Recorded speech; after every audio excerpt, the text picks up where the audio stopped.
In a previous video, I showed you how to make my homemade better than Cornell chicken. So I mean, Cornell chicken, you could buy Cornell chicken sauce if you wanted.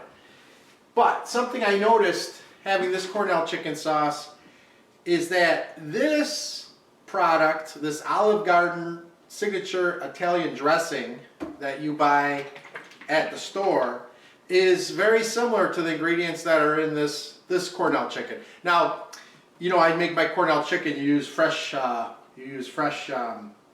olive oil and vinegar. This has like soybean oil. So when you buy this stuff in the store, it's not the same. It has similar flavor, but it's not the same stuff that's in when you make it from scratch. So that's the same thing with this. This has egg to emulsify it in it. It's got cheese, it's got soybean oil, just like that, soybean oil instead of olive oil. Like, if you were to make salad dressing, Italian salad dressing from scratch, you would use olive oil, you wouldn't use soybean oil, but that's what's in here. So I noticed that these two have similar ingredients. So now, I'm going to make, for dinner, I'm going to make some Cornellini chicken Alfredo. So we got chicken, I'm going to marinate the chicken overnight. And then we're going to make Alfredo sauce from scratch. We're going to put the chicken and cover it with Alfredo sauce on top of the pasta. So we're going to have Cornellini chicken with Alfredo sauce. So that's what we're going to call this. And these are my ingredients for Cornell chicken. For Cornell chicken, you would use a quarter cup of olive oil, and of course I like to use this Sicilian lemon flavored extra virgin olive oil. You could use regular olive oil, but I love the flavor of this one. And then, so you have a quarter cup of the olive oil, and then you have a half cup of vinegar, or I use the Chiavetti vinegar. I'm going to use a half cup of the Olive Garden Italian dressing.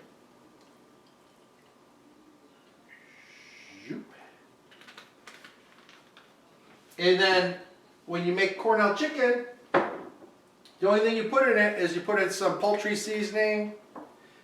So here's my poultry seasoning. And you put in some salt and pepper, but I like to use Montreal chicken seasoning for my Cornell chicken. It's got the salt and pepper in it and herbs, other herbs and spices.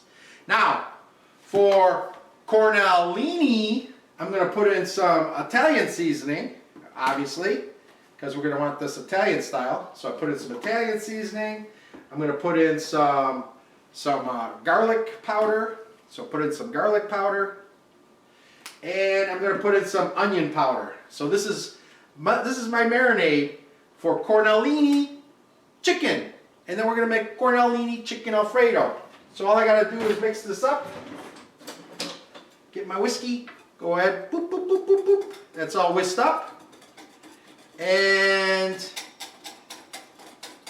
I'm going to cut up my chicken, put it in a bag with my marinade, let it sit overnight, and then I'll show you when I cook my Alfredo sauce and I put the chicken on top of the Alfredo sauce and put the Alfredo sauce on top of the chicken and do all that stuff. So there you go. I'm going to put this all in a bag and let it sit in the refrigerator overnight. See you tomorrow. So now we're going to start our Alfredo sauce. So we're going to be making our Alfredo sauce from scratch. We're going to throw in a whole stick of butter here. It's really easy to make. And I'll show you a couple things I do to make it even better. So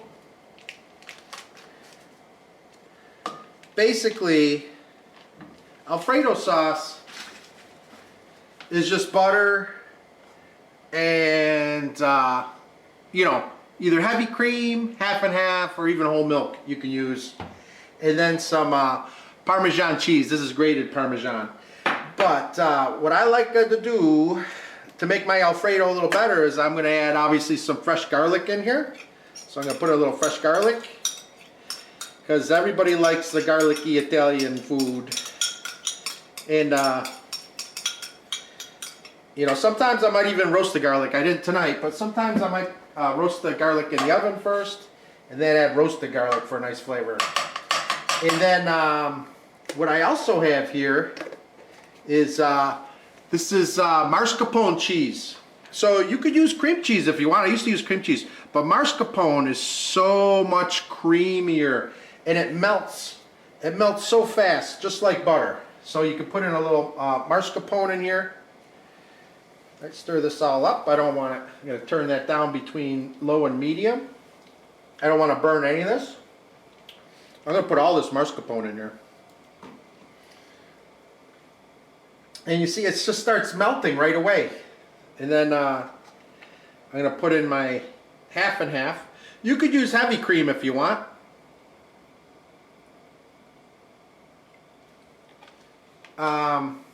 But it's not really necessary, especially if you're going to add mascarpone, because the mascarpone is so good.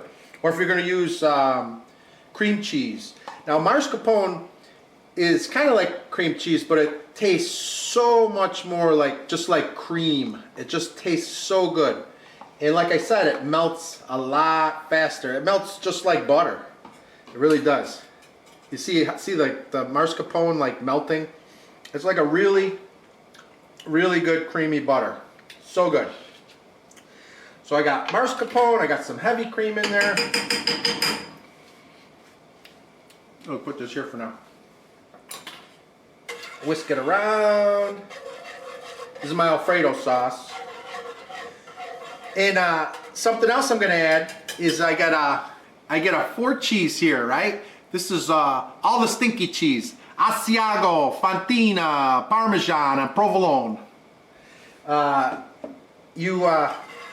All these stinky cheeses, it makes your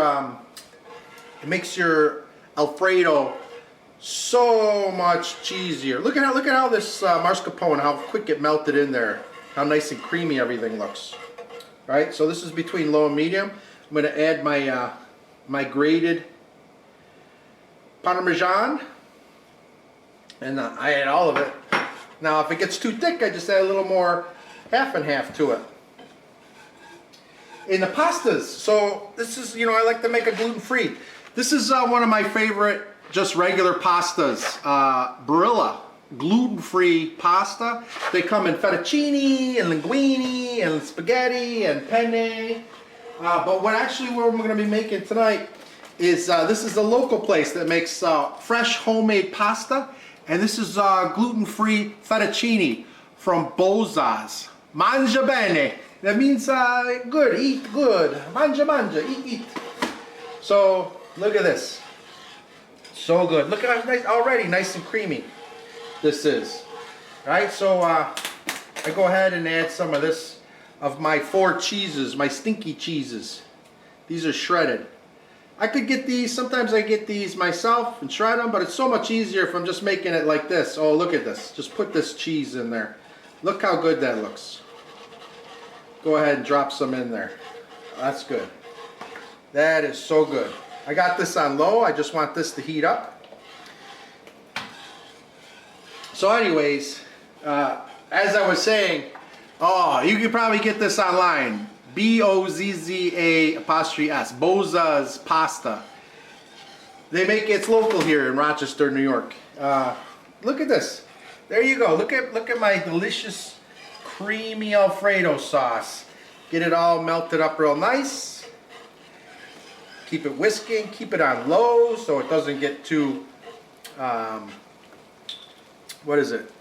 doesn't boil. You don't want it to boil because then you'll the melting cheese, this is all melting, see how it keeps melting, will break out, and then you'll get all oil and grease on one side and just lumpy cheese on the other. So I'm going to put in a little more half and half. So maybe a lot more, right about that. I mean, that's not a lot, but there we go. And all I got to do is keep stirring this, keep it on low, and keep stirring it. My chicken, I'm out on the grill, that's cooking up real nice. This is boiling. I got another pot for the gluten-free pasta that's boiling over there. And I just want to keep this on low and just keep stirring it keep whisking it. Whisk, whisk, whisk the whole time. And you can see it's starting to, it's not getting as stringy as it keeps melting very slowly. All right, that's the secret to making a nice cheesy sauce with cream and butter, is just make sure that you're heating it nice and slow so that it doesn't bubble and boil. And as it slowly gets warmer and warmer, it gets to a point where when I pull this out, there won't be any stringy cheese coming off it. And then it's done. Alfredo sauce. So I got my chicken. I'll put that on my pasta. Put the Alfredo sauce right on top of everything. And that's it. That's how easy it is. So you can see this still got a little bit, but just keep stirring it. And if it seems like it's getting too thick, you just add a little more cream. But right now, I think I don't consider this thick, right? My finger goes in there. See how it coats it real nice? That's what you want. So you want this. Just keep doing this until this disappears. And let me tell you, oh, this is garlicky and buttery, and the cheeses, all these cheeses. I got all these cheeses in there. I got my mascarpone. I got my Parmesan. I got my Asaggio, I got my Fantina, I got my Provolone. Everything's in here, and it's so good. It is so good. And I just keep whisking it until I don't get this cheese coming up anymore. And if I want, I could add some more. I could add some more grated Parmesan. I got some more grated Parmesan. Add that in there. It's good. You see, it's all melting good. You just keep doing this on low until it stops coming up like that. And I'll put this all together for you once I get my pasta and my chicken finished, and then you'll see what it looks like when it's totally done. Look at this. This is our chicken cornellini over the gluten-free fettuccine. And this fettuccine, it tastes like regular homemade pasta. It's so good. And the chicken, oh my goodness. This chicken is fantastic. It's grilled chicken. Oh, so good. So good. And look at this. Whisk this up a little bit. Look at this sauce. See what I was saying? I just had it on low while it's boiling. I had it on the low simmer back there. And see what I'm saying? There's no more of this stringiness to it. It's nice and it's so delicious. All right, so here we go. We take our sauce, put it right over the top of this cornellini chicken Alfredo fettuccine. All right, one more thing. Let's do it. Let's do it right. We got some shredded Parmesan Reggiano. Put a little bit on top, sprinkle a little bit on top like this. And here we go. And I've tasted all of this. It's all so good. So here we go. Chicken cornellini fettuccine Alfredo. Bon appetit.